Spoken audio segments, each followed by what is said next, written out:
saying about how important it is to be in an environment where things around you are reflective of you. My parents moved to New York, partially because of my family being persecuted, and the other ones, my father's job afforded him the ability to do that. He worked very, very, very ingrained in the African liberalization struggle. You know, folks like Stokely Carmichael and Mary Makiba and all these folks were fixtures at our house. I say this, my parents divorced when I was young, and I moved to the Gambia when I was about 10 years old. And there were a couple things that really jumped out to me, and quite frankly, it was the beginning of creating the crux of who I am, right? Yeah. Which was moving here at 10 years old. I saw everyone look like me. Wow. The president looked like me. Wow. His ministers looked like me. Ambassadors, key people in key positions, you know, even if you look at international partners like the organizations of African Unities, your World Bank organizations, etc., you had people from the broader African diasporic population being represented.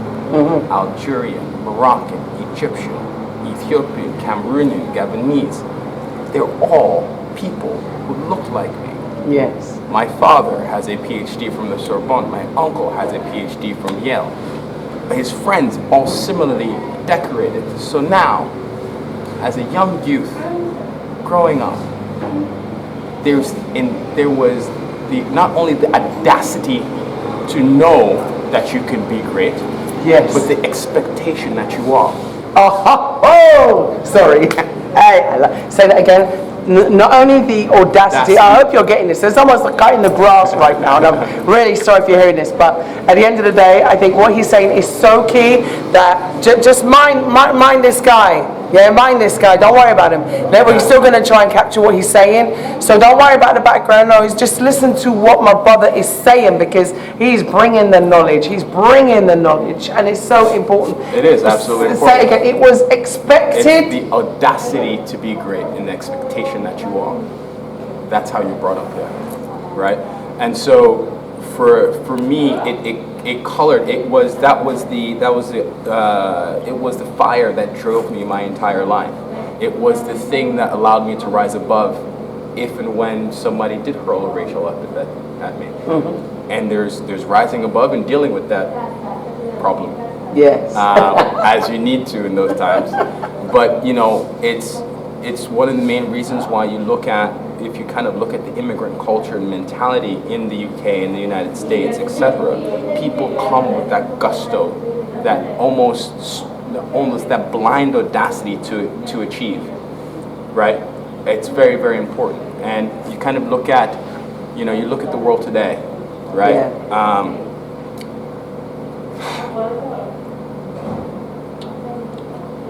When our children are being beaten, killed, wrongfully arrested, just because of how they look, right? Told that they are nothing when they are everything. And the saddest thing is that when that kind of rhetoric causes people to take themselves out the game, that's when you know you've crippled a people. Right? When I have corrupted your mind and bankrupted your personality, your gusto, so much so where you don't even bother getting in the game, so I don't even have to cover you. Think about how powerful that is. How many of our boys and girls have took themselves out of the game because they didn't feel like they were equipped to play it? Think about that. Suicide is so high in England at the moment, so high. Even like, you know, a good friend of mine called me, and Dr. Wilson, and she told me something, and, you know, I must reach out to her. But too many.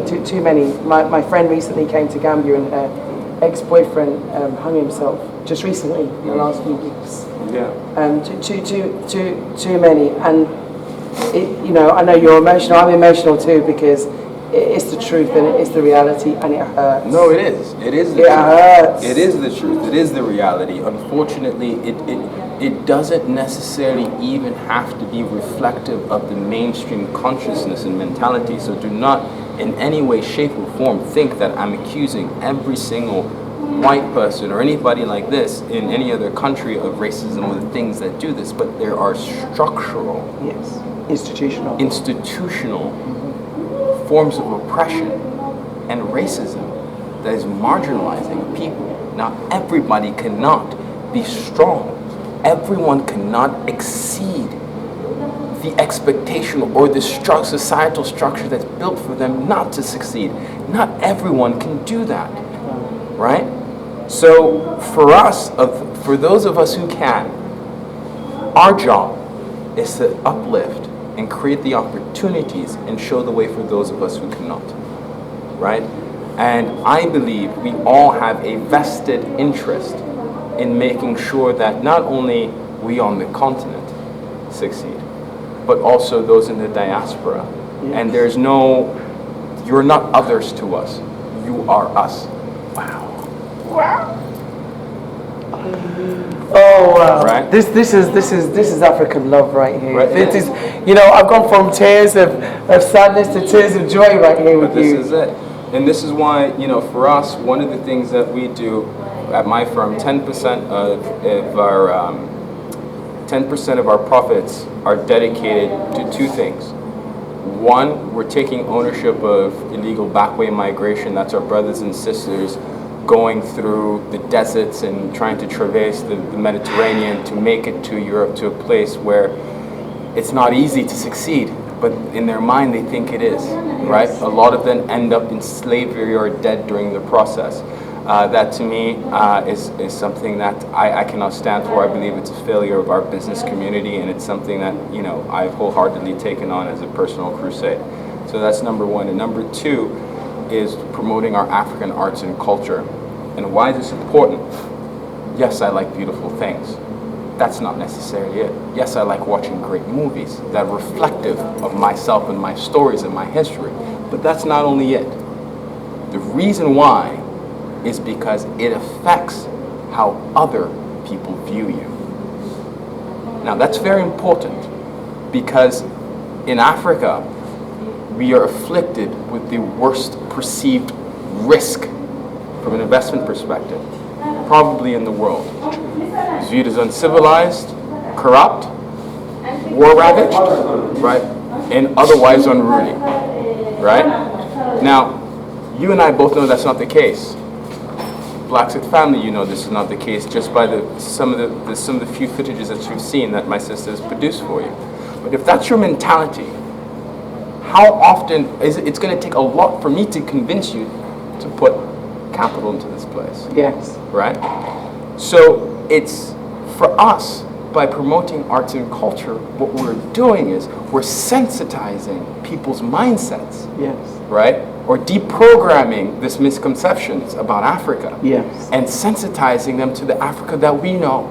Yes. And the Africa that we're welcoming them to. Yes. Right? I will tell you, I will boldly venture to say that this current Afro beat or Afro fusion, musical fusion, cultural fusion, this wave that our brothers in Nigeria and Ghana and all over our beautiful continent has created, has served the continent as much as some of the likes of Nelson Mandela, yes, or Julius Nyerere, or Kwame Nkrumah, or Haile Selassie. Why? Because those aforementioned individuals were African giants that transcended themselves and brought light to the continent, right? Similarly, these new age African pop stars are doing the same. They're sensitizing, they're sensitizing the world to what it is to be Africa or from Africa, etc. Yes. Our vibes, our culture, our art, our yes, swagger, right? And now what's happening, I'm getting more reverse inquiry today from my friends in Europe, in the United States, etc. And I'm sure you're still feeling similar momentum on videos like this. Definitely. Right? because now they're like, oh, you know, Burna Boy, that he looks like Hans I grew up with. You know, I like his swag. You know, oh, he's from Nigeria. Yes. And when he's on BBC, you know, he's speaking pidgin. Yes. Oh, okay, pidgin sounds like patois. Okay, I like this. Oh, Wizkid, he has a song that's making the world dance. I like this. Yes. So the next time somebody tells you go back to Africa, you know what? I've been trying to go. I'm on my way. I'm on my way. Exactly. So again, this is why arts and culture are very important, very, very powerful, right?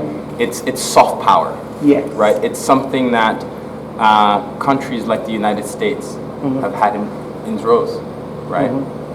America's #1 export is music, is Hollywood. Of course. Right? This is why China can never reach the superpower level that the United States is because America has soft power in spades, right? You, as someone of black, I'm obviously mixed, born in the United States, have a touch of an American accent. Everywhere I went, I was viewed as an American. But even when I came to the UK, everybody presumed they knew who I was because they watched Fresh Prince of Bel-Air, they listened to a Tupac song, or they like Denzel, and they're like, I have an idea of who you are, an expectation of who you are. And to be honest with you, it was positive tailwind, right? Because again, I'm of the hip hop generation. Me too. Right? So like it was the definition of cool. Yeah. To be affiliated with that, right? So everywhere I went, Public Enemy. Yeah, Hey. Public Enemy, Pop, J, Big, KRS-One. Exactly. Like you know, again, this was a positive momentum. They had laid down the foundation for my cultural identity, right? They were my ambassadors, right?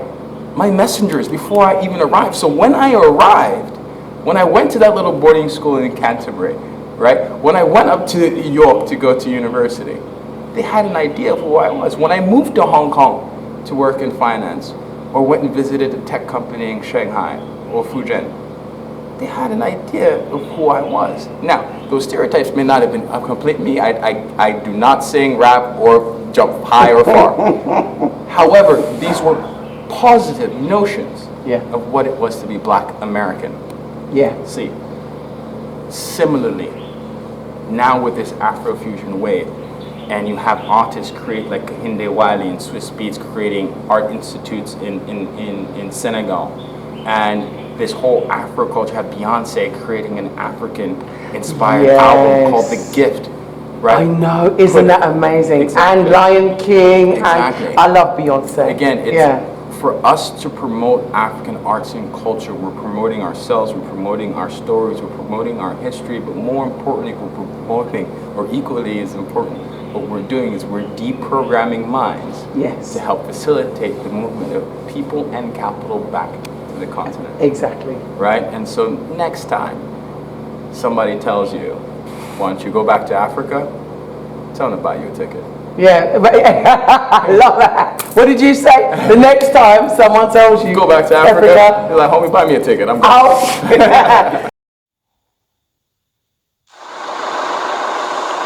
What do you want? You're absolutely ridiculous. Am I? You're ignorant. You see me come through. You deliberately pulled yourself How through. did you know I saw you? I've got you anyway. You did.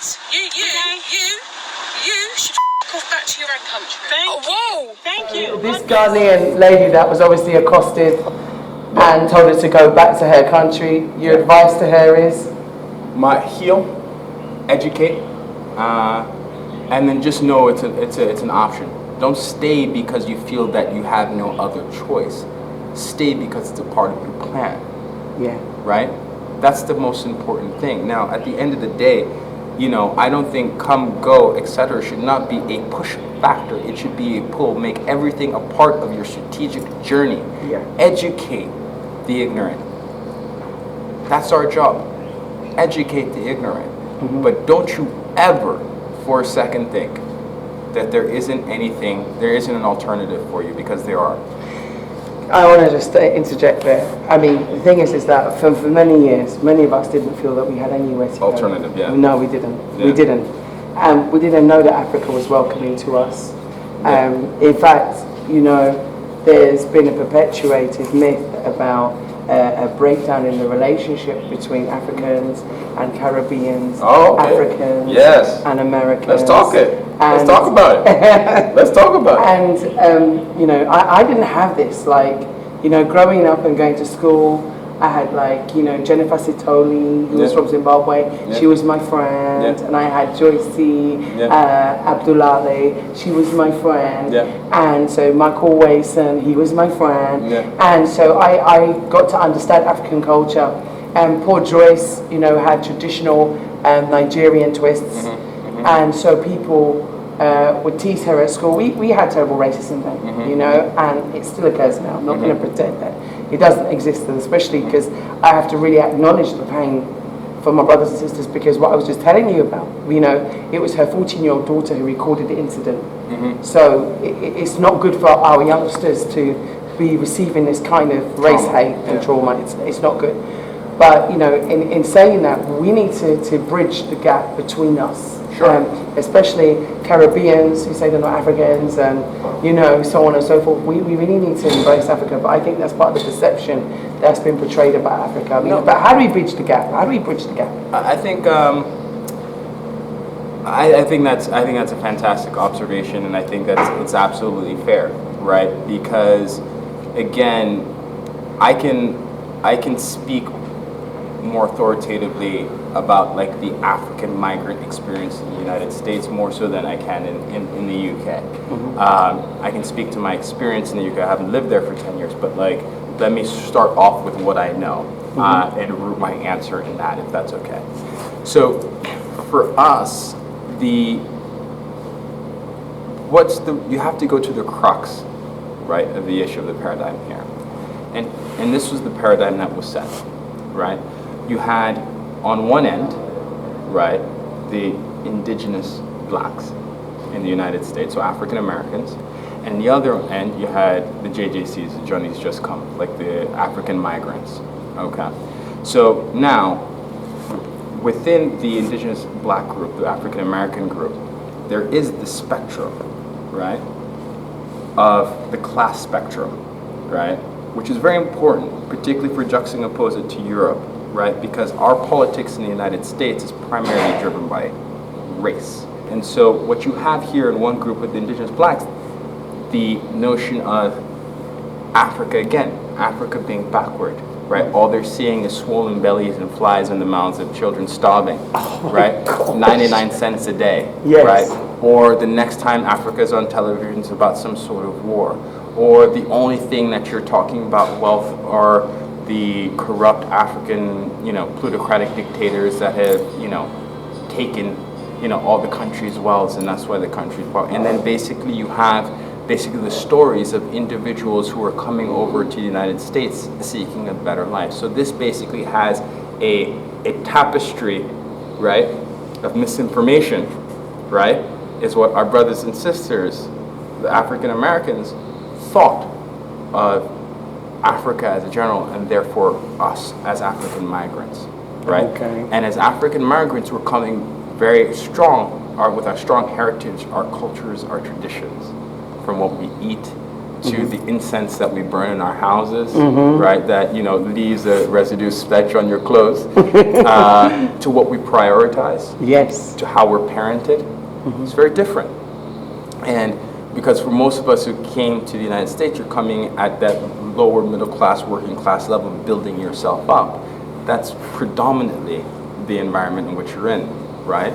So the beef, so to speak, starts there. It started with basically the macrocosm of what society has told you what it is to be African, Africa's all about, right? And that's reinforced by there's a natural sense of superiority that kicks in, right? It's human nature, right? Everything is relative. Well, I'm the bottom of the pole, but I'm better than you, right? And for us as Africans, African migrants, right, our parents are coming here and, you know, we were fighting for the emancipation of blacks as well. Like the whole mentality that our brothers and sisters were enslaved and things, that bothered us as well, right? Mm-hmm. But then when you come and then the people who are the most racist to you are your own kind, right? As parents, you're saying... prejudice. Or prejudice, I should say. As parents, you're saying the guys hanging out in the neighborhood, not taking school as seriously, right, as they should. You're like, oh, how can you have so much opportunity, right? And not take advantage of it, right? Because what you're having is African coming with their full identity and saying, I see the opportunity here. That, you know, the prejudice macro structure here in the United States is telling you black people you don't have or you can exceed, right? So you have two misperceptions, right? On the one side, you have African Americans looking at African migrants and saying, associating them with the past that they don't want to be associated with. Then on the other end, mm-hmm. right, and you're not appreciating the full identity of that other person. And then on the African migrants end, what you're looking at is a defeated people. Yes. Right? But not necessarily understanding that. Yeah. All we're seeing is, hey, yeah, it's bad, but it's not that bad. You haven't seen real poverty, right? You know, there's still free education, there's still this. You can make it, right? Even in this corrupted system, you can make it. I don't understand why you've counted yourself out of the game, right?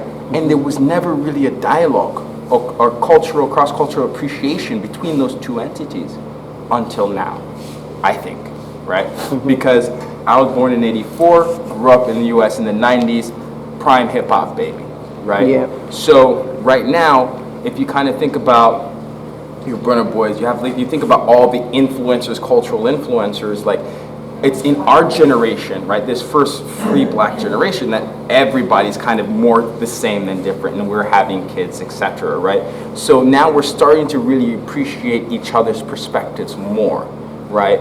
If you kind of think about old school, my parents' generation who kind of came from Africa, this is not my dad's reality, but I'm just speaking generically, came from Africa to America to make it for themselves and create opportunities for themselves and his family, right? They don't understand why you could not apply the same hustle that he's applying to go and, you know, hustle for his family and make sure that their kids are educated and take advantage of all the opportunities that are available. On the other side, right, because you have 400 years of trauma, oppression, and systematic oppression, mm-hmm. right, you've counted yourself out of the game, and we're not appreciating those two perspectives. No, and it's not even that you've counted yourself out of the game.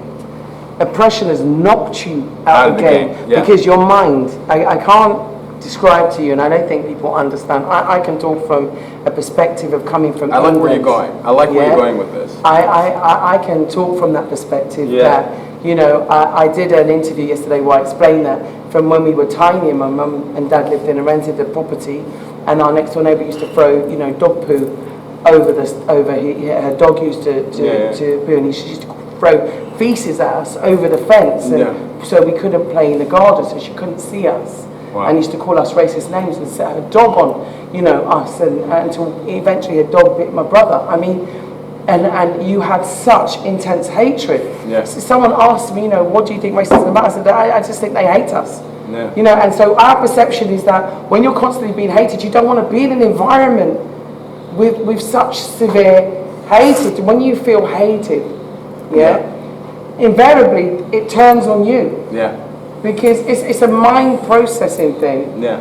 It goes deep into your psyche. It does. Until your confidence is depleted. And to move forward sometimes you need confidence. You need confidence in who you are. When you don't know where you're from, mm-hmm. Ask me where I'm from in Africa. You can say, right, my parents come from this place, this place, this place, this place. Mm-hmm. I know that my parents came through, you know, Jamaica. I was born in England. That's like where I was born. My parents were born in Jamaica. That's where they were born. But if you ask us, we know we're Africans. Yeah. But if you ask us, you know, where's your history? Where's your heritage? Yeah. We got nothing to anchor. You talked about having an anchor earlier on. Mm-hmm. Yeah. Mm-hmm. Now that anchor is so important. Mm-hmm. So when you're not anchored, you're nothing to pull up on. Mm-hmm. You've got, you know, no legacy. Yeah. no financial legacy, because remember, because we're born also within this European construct, we have the legacy of individualism. So here, I've been interviewing people, and they all talk about their family empires. Family empires. Most of us are out the house at 17, love. Yeah? Go fend for yourself. You know, you don't have the family or the money or the generational wealth to invest in any business, financial, corporation, property, or anything otherwise. Sure. Yeah, because like with my grandma used to work in the NHS and was getting paid a pittance and was in a one-bedroom council flat.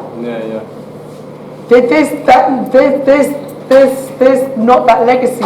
And the little lad she had in Jamaica, she couldn't wait to get out of England and go back to and build her house. We're sending a little bit of money back to go and regain that legacy. But when I go to Jamaica, and I love Jamaica dearly, and I love my Jamaican family dearly, but for me it feels like a plantation and not a home. Yeah, it doesn't feel, I don't feel grounded there in the same way that I do here. And even though I don't know where my original family came from, but I'm saying that displacement, that constant abuse and hostility being hurled at you. At school, for example, you're told you can be who you want to be and be everything that you want to be. You're seeing teachers that reflect you. We're not seeing teachers from nursery. You're accused of being a thief. You're accused of, you know, being a nobody. You're accused of being, you know, a criminal. You're told you can't have a future. You know, you're told when you go to see the, you know, occupational teacher who teaches you all about, you know, where what you're supposed to do with your life. Yeah? When you go to see that person in school, when you're black and you say, okay, I'd like to be a lawyer, or I want to go and study law, they're asking you to go back home and think about something more realistic. Maybe working in retail, or, you know, even a friend of mine, Dr. Dorian Wilson, tells a story about how she was told that she should go and work picking in a tomato factory.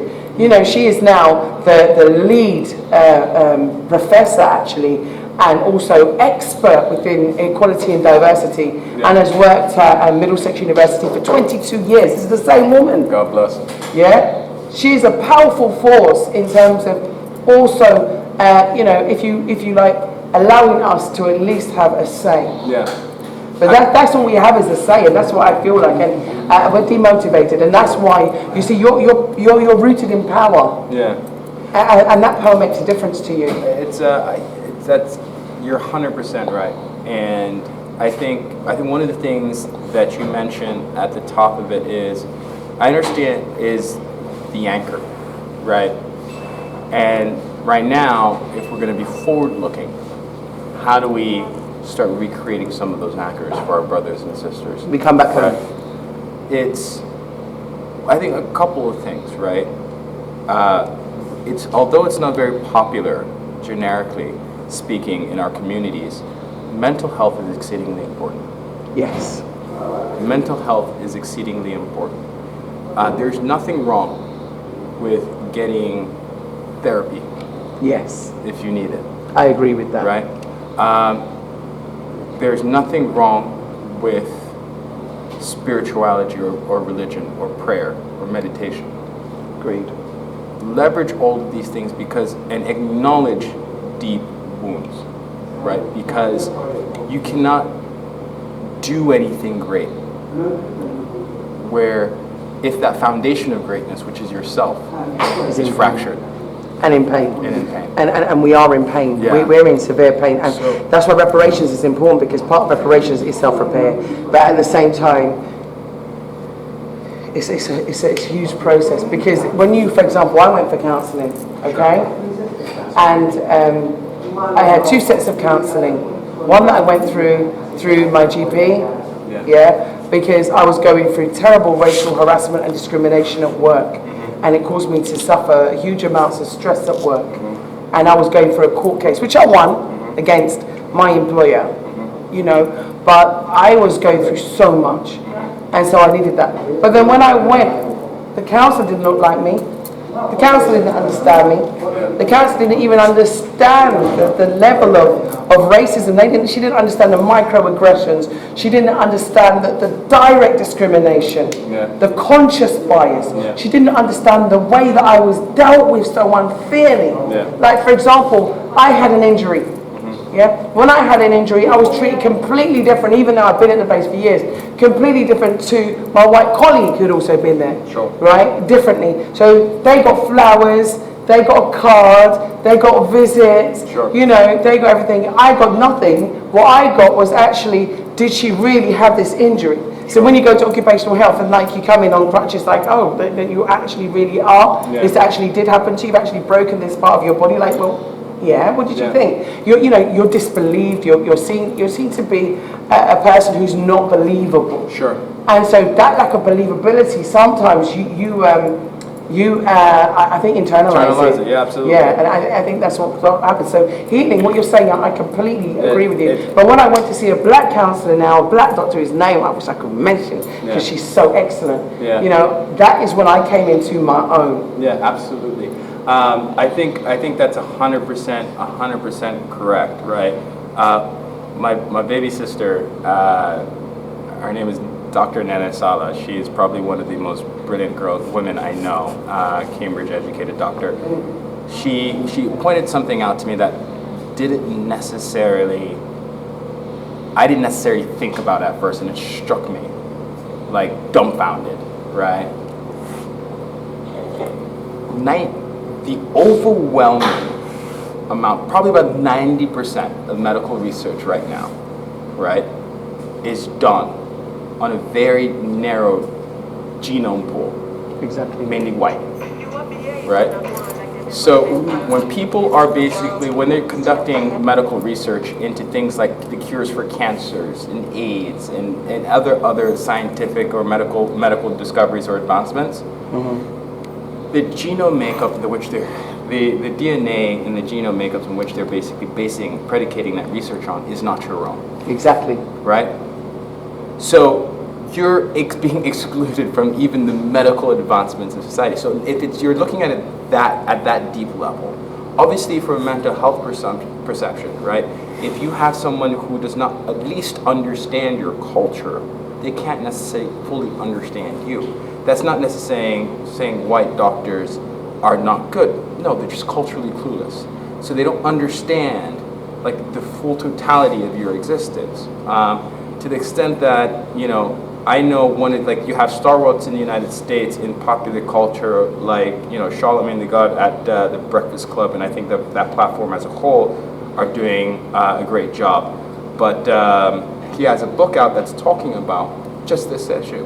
About societal trauma within the black community, anxiety, PSD, right? You know, so PTSD. Sorry, you know all these. Well, Dr. DeGroy, you know, talks about post-traumatic slave disorder. Exactly. Yeah. Right. And post-traumatic slave. So my point being is this: is just like definitely make sure that you're seeking medical advice with people who at least are culturally attuned to what you're going through. If it wasn't for a Jesse Jackson or an Al Sharpton, right, there wouldn't be an Oprah Winfrey, right? If you know, how many ask yourself, next time you take a look at the FTSE 100, so the 100 top companies listed in the United Kingdom, how many of those companies have black CEOs? I don't know of any, to be fair. My business mentor in England was Levi Roots. Okay. And, you know, he was like one of the wealthiest men I knew. And also, there's a gentleman who owns a hedge fund. Yeah. He's incredibly wealthy. And there were a few, but I wouldn't say that they were anywhere near the FTSE. And this is why I'm saying to you about the glass ceiling. And this is why I talk about the Big Boys Club, because you see, once the door is closed, it's very difficult to open, because you have intergenerational wealth that I think will always be there. But that's not to say that we can't achieve the levels and the heights of the Dangotes. That's not to say that we can't aim to do it. But one of the things that I see that we lack I think in England, and people, please do not be upset with me for saying this, is that we lack trust and the ability to work cohesively and to work as family units effectively. We've taken on the individualistic, I think, Eurocentric approach that has worked against us, basically. Yeah. That's what I think. I would say this. I would challenge my brothers and sisters in the UK to think about it this way, right? What are the superstructures in place advocating for your interests? So what is the NAACP equivalent in the UK? Right? I'll wait. Right? There has to be superstructures, societal superstructures in place, right, to make sure that we act in our collective best interests, right? Individuals themselves, no matter how altruistic their intention may be or progressive their intention may be, alone will not suffice, right? So what could be done? I think, I won't, these are just my observations. I don't necessarily have a remedy per se, but I know it works in the United States. I know things like, as much criticism as an organization like the NAACP receives, they have done God's work, and organizations like that, right, to make sure to hold society accountable, to be as inclusive as possible. Yeah, I mean, we have organizations like GAP and GAC, that do exist. And they have been around for a long time, and they've been challenging the government. But what we don't have behind those organizations, that we really need to have behind the organizations, we used to have the NACAP in it, and NCCPA. There were quite a few different ones, but I think what we don't have is one big cohesive union. Sure. And this is what I would say, we need one black union in the UK without infighting, one agenda, one purpose, one unity, and everybody paying their subscriptions to this union.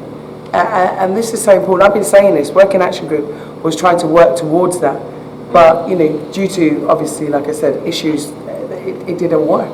I think that's definitely an idea. External issues, by the way. I think some of the things, and I'm not an expert in this space whatsoever, but one thing that I do think is, thinking about power and power structures, again, it's about incentives, right? And it's multi-pronged approach, right? There's first the legislative aspect of things, right? But then you need the social instigators. So be it like the NAACP's in the United States, we have that, people like Jesse Jassing, et cetera, right? That actually push and impose upon certain things upon corporate America. When you start talking about inclusive metrics and things of that nature, right?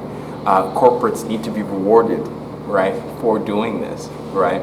As a society, you need to make sure the pipeline of black youths are actually robust enough to where they can be absorbed into these corporate structures. And once they're there, these corporate structures, they basically need a condition to not only recruit these black youths, but also make sure that you're retaining and promoting them as best as possible. And as a consortium, but you have government, you have the social instigators, right, and you have society as a whole, we all collectively move towards that end goal, right? Without further ado, I'm going to wrap up, because I'm just like, when you get energized by someone, I'm so powered up, I'm powered up. I can jump out, I'm powered up. You powered me up for like a whole month here. Wow. And I hope you powered up our family. Let me give you a hug, my classic, yeah, that's right, I'm hugging another man, complain all you like. But this brother deserves a hug, and thank you.